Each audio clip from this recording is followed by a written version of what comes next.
నమస్తే, మీ తిరుపతి అబ్బాయి ఛానల్కు తిరిగి స్వాగతం. ఈరోజు మీ తిరుపతి అబ్బాయి మరో మంచి మూవీ గురించి చెప్పబోతున్నాడు. సినిమా పేరు వచ్చే ఛాంపియన్. ఇదే నెట్ఫ్లిక్స్లో స్ట్రీమ్ అవుతా ఉంది.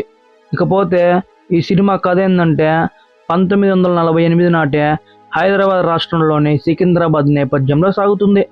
మైకిల్ విలియమ్స్ అనే యువకుడు ఒక బేకరీలో పనిచేస్తూ లండన్లో ఒక ఫుట్బాల్ క్లబ్లో ఆడాలనే గొప్ప కలను కంటాడు. అయితే అనుకోని పరిస్థితుల్లో అతను బైరాన్పల్లి పోరాటంలో చిక్కుకుంటాడు.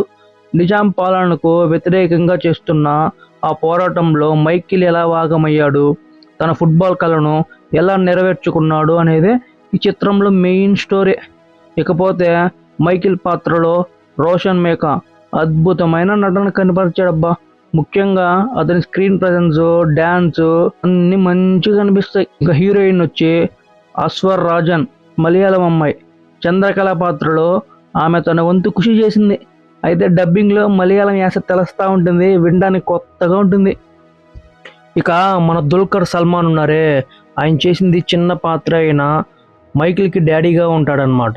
ఆ పాత్ర మాత్రం చాలా ఇంపాక్ట్ చూపిస్తుంది సినిమాలో.